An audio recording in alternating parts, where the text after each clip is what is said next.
Good morning, ladies and gentlemen. This is just a quick video on the Chicago Mayoral Election and its effects to democracy itself. So, a few days ago we had the Chicago election, and not surprisingly, incumbent Mayor Lightfoot lost. That brings joy to the entirety of the city. So, the idea here is actually very simple. Democracy as it evolves, and in particularly in a case with diversity and multicultural society, it inevitably falls into the pitfalls that is in-group versus out-group mentality. So what we know is that pretty much every racial group, they prefer to be amongst themselves, with the exception of white liberals. They prefer to be amongst other groups for some reason. Maybe that's the suicidal tendencies they have, and one of the reasons why mental illness is so prevalent within white leftists. So, Paul Vallis, he won surprisingly big. Brandon Johnson is the second one going to the runoff. So here's the down low of it. So, what do we see?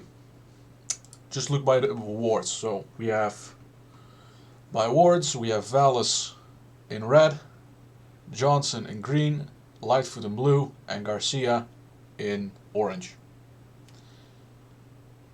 Now, anyone who isn't from Chicago looks like thinks about this and goes, well, a bit strange, but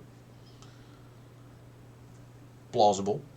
And anyone who knows Chicago thinks of this maps and goes, well, shit. So what do we see here? The red areas is where this the county is majority white. Orange, majority Hispanic. Black and green, majority black. So you're telling me white people vote for the white guy, Hispanics vote for the Hispanic guy, and black vote for the black guys. How about we look at it by precinct, and you'll see it a little more closely. So what we notice here in the Ward 10, in the bottom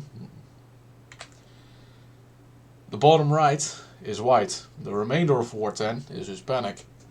And what do we see? A perfect split.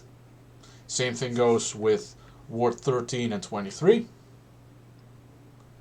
So it is literally as expected among racial lines. This is what inevitably happens in a democracy that is multicultural.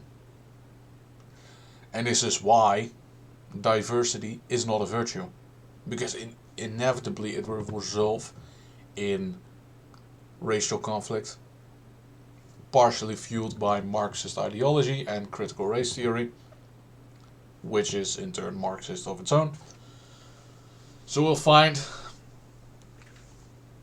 in this particular instance that yes, racism did cause Lightfoot to lose, but not in the way you expect.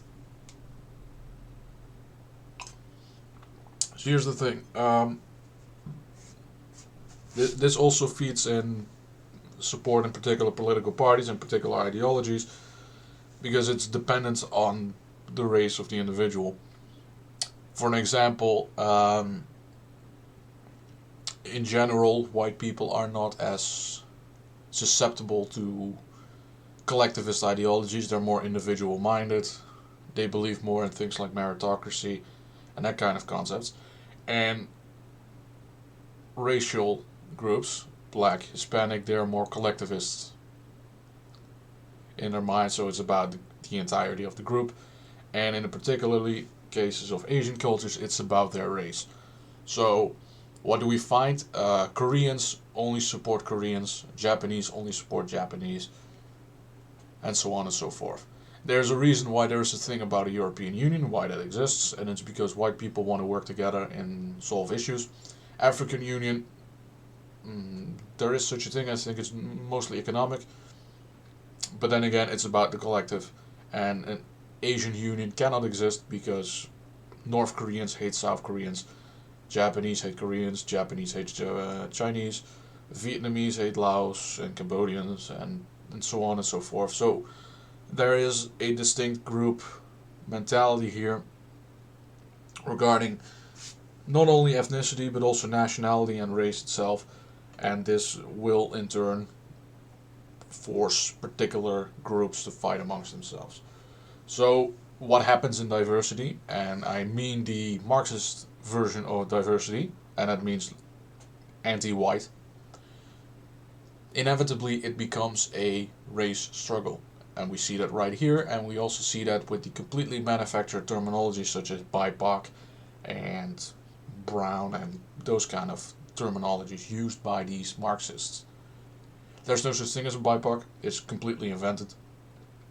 And the reason why, it's because they're trying to add black together with Hispanic, with Asians, with natives of, well, Mesoamericans, with Pacific Islanders, and that kind of stuff. So it's trying to group all non-white people together in order to get a 50-50 split, which you need in order to get a successful race or class struggle.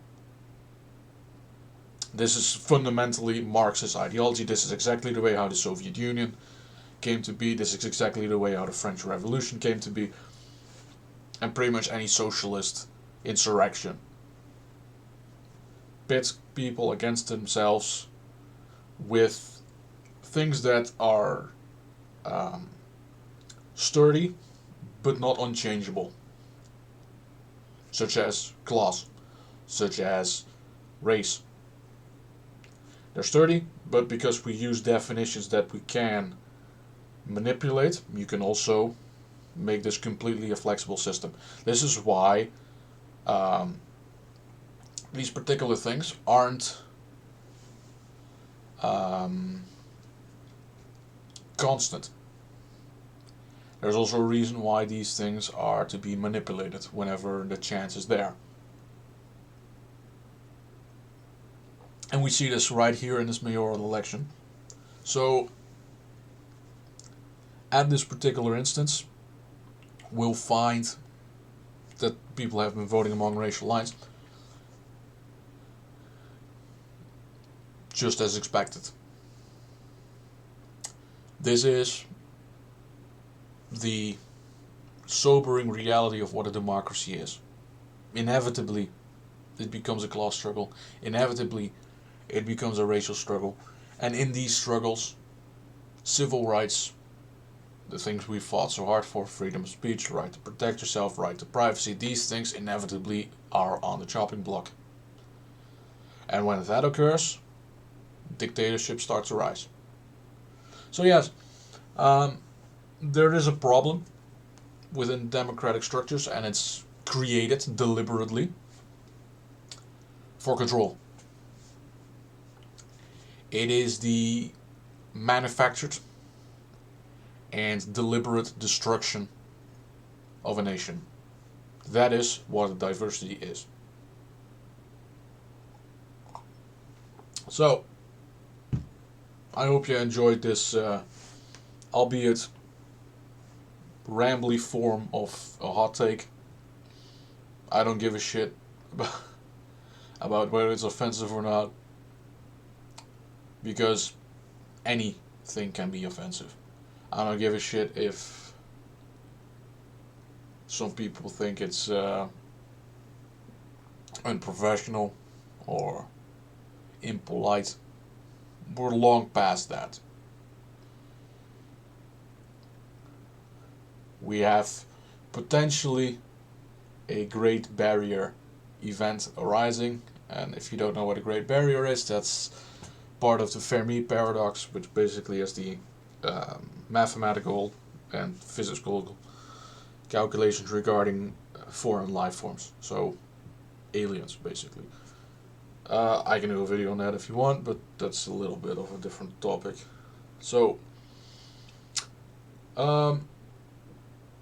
yeah, let me know your opinions. I love to talk to people. I love to hear about the way they're thinking.